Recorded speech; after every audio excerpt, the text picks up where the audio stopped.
Hello, welcome to our virtual mathematics class. This is Mr. Michael Izanata here. Today we'll be continuing our studies on mathematical logic, and particularly we'll be considering the topic symbolic logic. But before we get to that, I want to run a quick revision of the last class by way of a correction of the assignment given. Now in the assignment, you were expected to write out propositions and then draw valid conclusions as well as invalid conclusions. So let's look at this example to refresh our memory on what we learned the last time. Okay, so this is it. This is the form that the assignment is supposed to take. So in the case of the next time, you want to make sure that it takes this form. So first you state your premise, then you make a statement, you draw your conclusions, whether logical or illogical as the case may be. So for the one I have here, you have the premise, all dogs run fast, as a premise. Then a statement, Bingo is a dog. Your logical conclusion that you can draw from this is Bingo runs fast, and that holds true. Okay, so this is our premise here, that all dogs run fast, and from this premise we can make the conclusion, since Bingo is a dog, then it holds true that Bingo runs fast. That is true. Okay, now let's consider an illogical conclusion that we can draw from this. Look at this, Bingo runs faster than cars. This is an illogical conclusion. If you remember in the last video, I stressed the fact that you do not make any assumption other than the one that is contained in the given premise. Now the premise, quite alright, has stated that dogs run fast, all dogs run fast. However, how fast they run, the speed with which they run, they were not provided. Whether dogs run at the speed of 10 km per hour, 100 km per hour, 1000 km per hour, that was not stated, and because of that we cannot make this assumption.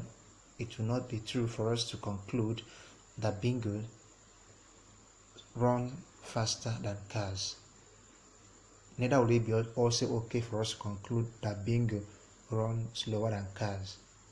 No. Okay, so this is an example of illogical conclusion, and this basically summarizes what we looked at in the last video, that's how your logic works. You have a premise, then you have a statement, and of course you have the conclusion. Okay, so that summarizes that. So for today, was continuing, I'll be looking at the topic symbolic logic, the use of symbols in logic. That's another way of putting it, symbolic logic. And symbolic logic, let's go down straight to the class. Okay, so what symbolic logic is? It is simply the use of symbols to represent propositions and connectives. Symbolic logic is simply the use of symbols to represent propositions and connectives. In the last class, we looked at propositions as being sentences, declarative sentences, which are either true or false, but not both. Those are propositions. Now when we talk about connectives, connectives is just a word that joins two sentences or two or more sentences together. That's what you have you call connectives. For example, consider the statement that I like to eat bread and beans. Okay, that is, you have two sentences in that statement. I like to eat bread, I like to eat beans. However, the connective there is and, so that has joined the sentence I like to eat bread, I like to eat beans, and that gives us I like to eat bread and beans. So that is, you might want to see connective as that. So your logical connectives are words that are used to connect or join propositions or statements together.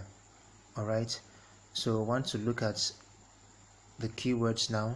symbols. Want to see what symbols are. Now in logic,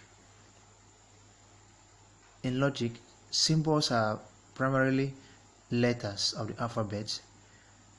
They are using symbols to represent statements or propositions, if you like. So, and basically they are always in small letters rather. So you have letters of the alphabet used to represent statements. Look at what I have here, P. So P in this case is a symbol which stands for the statement the baby is crying. So it will mean that wherever you see P, so instead of me to write the baby is crying, I will just use the symbol P to represent that long statement. Q also representing the birds are singing. R in turn representing the statement the dog is barking. So this is how symbols work. You use how symbols, that's how they work. So you use the letters or other symbols to represent propositions, statements, premise, and all that. That's how symbols work. So nothing much about that. Just using alphabet, letters, symbols, and all that to represent statements. So you can use them interchangeably. Instead of saying the baby is crying, you can just write P. But however, you have to state the key that P stands for this or that Q stands for this and all that, so that people will not run wild with their assumptions. So that's your symbols. Then let's look at logical connectives. Logical connectives. Now we're going to be considering 5 of them. We're going to be considering 5 of them in the course of this study. The first one is the negation. The negation, when you hear of negation, it comes from the root word negative. From negative you have negation. So, and the sign for the negation is this here. In some textbooks you have either of them as the sign for the negation. So when you have, like, if you have this one which looks like a wave, that shows negation. Not, as the word not, that's a symbol for the word not. Or you can have it like this. So just the care as it depends on the convention used in a particular textbook or material you're referencing. But for the course of this class, we'll be using this symbol as a sign for negation, and it simply stands for the word not. So whenever not is introduced into any statement, it negates the original value of that statement. If that statement is false, when you introduce not, it becomes true. When the statement is true and you introduce not, it becomes false. We're going to see examples on how that works later on. So the first logical connective that we'll be looking at is not. Alright, the second one is your conjunction. Your conjunction, and your conjunction is being represented by this sign here, the caret sign. That's like the sign you use to affix when you omit a word, you're writing and you omit a word, you just write it then right on top. So that's your conjunction. And the keyword for that is and. Your and is a conjunction. You use it to join two sentences together, two logical or two propositions together. So this is a sign. This here is a sign for your conjunction. You have the next one, which is disjunction, and that is like your V. It's like your conjunction sign turned upside down. So you have it here. It's like a V. That's your disjunction, and the key word for that is or. So this is like used to join two sentences together. I have a pen or a bag. Just or. You use or to join two sentences together, and this is a sign for it right here. That's a sign for it, just like a V. In disjunction, we'll still see how all this work in sentences. And then you have the fourth one, which is a conditional. the conditional statement or the conditional connective, and it's like, this is it here, conditional connective. You have it just like an arrow pointed, a pointed arrow. It should, and the keyword for that is if this then that. What do I mean by that? You hear statements like, okay, for example, when I say if Emeka comes to school, then I will give him his pen. That's a conditional. That if he comes to school, then will I give him his pen. So the conditional for me giving him his pen is him coming to school. So that is a conditional there, and this is a sign for it. If this, then that. Alright? So that's a sign for it. It's pointed, a pointed arrow, one directional arrow, pointed in one direction. That's a conditional, and the keyword for that is if this, then that. We'll see the example later on. And then the last of the connectives that we'll be working with is the biconditional connective. This is like an arrow pointed both direction, your left and right. Okay, that is it here. This is it, pointed towards the left and your right, the biconditional, and the keyword for this is if and only if. If and only if. An example would mean, okay, consider that we are under a pandemic now. So if the statement should say that schools will reopen if and only if the pandemic ends. Schools will reopen if and only if the pandemic ends.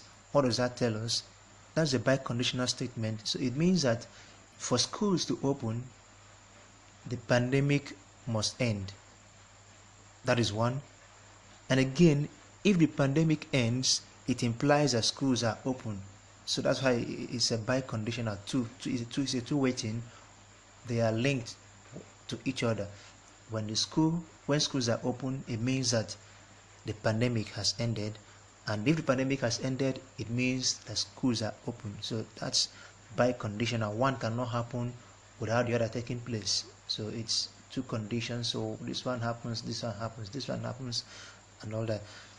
So these are the 5 connectives that we'll be working with.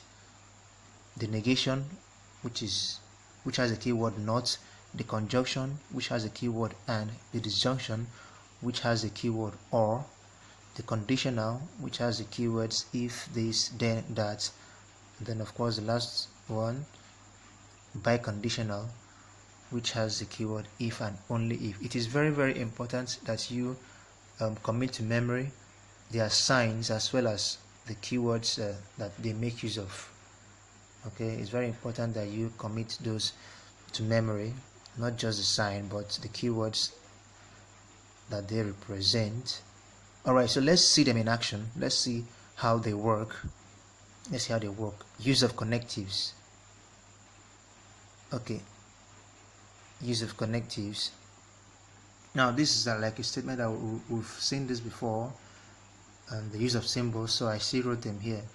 We have a P, so letter P represents the statement the baby is crying.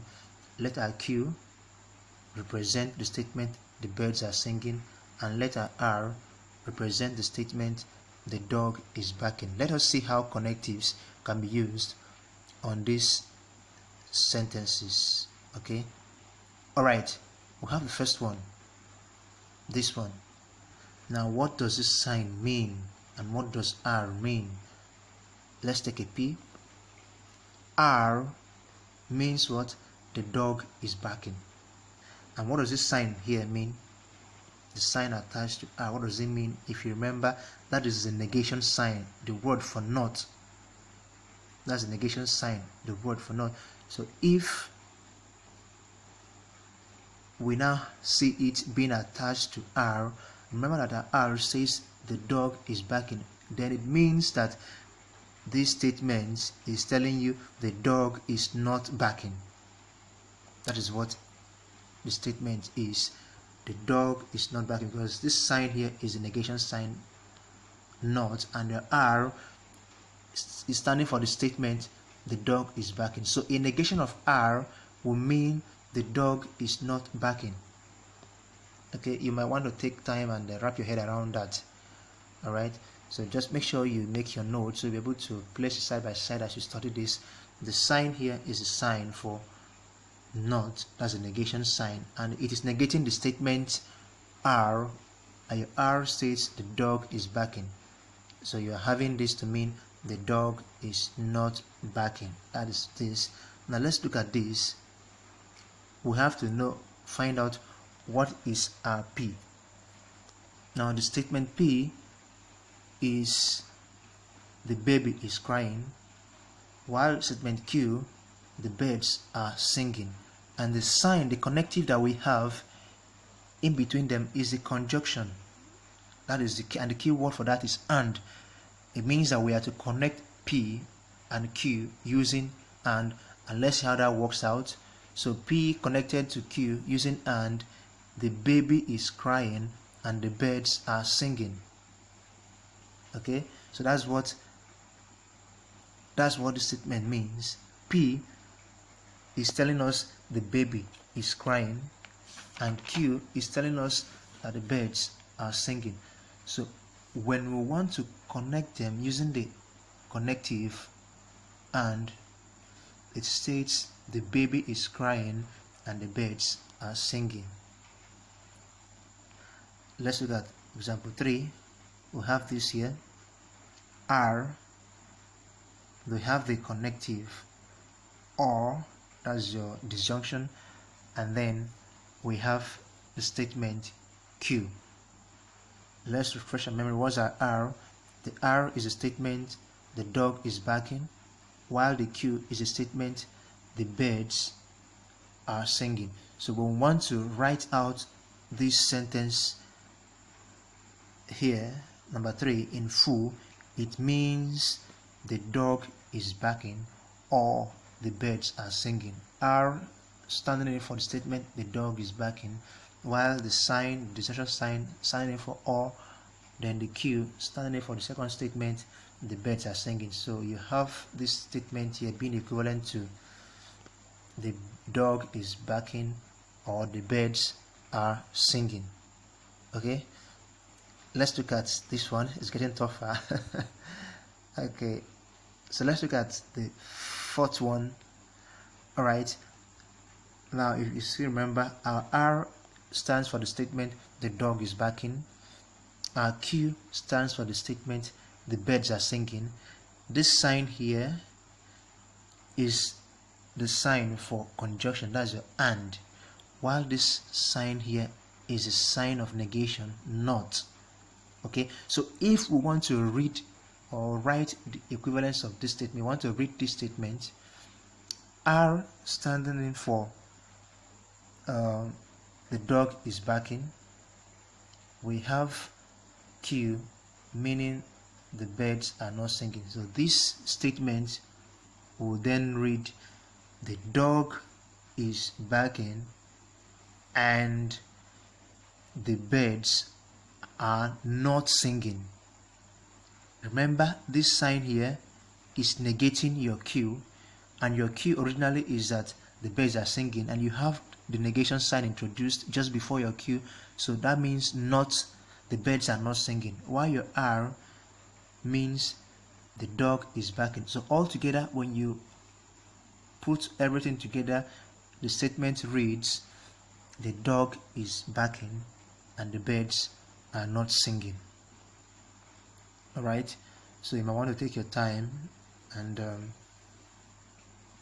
juxtapose the written statements, the signs, and then look at how all this play out. Your R, check out what it means. Your conjunction sign, that's your and. Your negation sign, then coming before Q, that negates your Q. So that means if Q states that the birds are singing, the negation sign there will mean that the birds are not singing. Of course, you have to join that to your R. The dog is barking and the birds are not singing. Okay, I believe we are all smart. We'll work out that. You can easily see how that works. Okay, let's look at the 5th example now.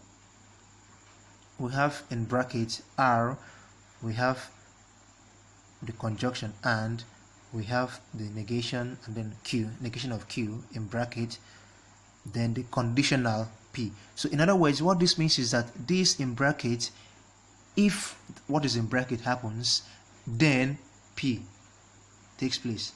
That is how it is. Remember that our conditional makes use of the keyword if this, then that. So the if will take care of what is in the bracket, then P comes in later. So after what is in the bracket has taken place, or what is before the arrow takes place, then you have the then. That's how it works.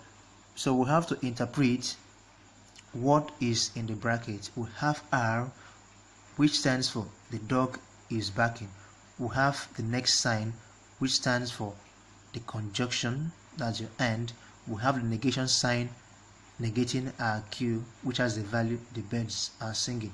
So if we want to look at what is in the bracket, what is in the bracket is the same thing as what we have here.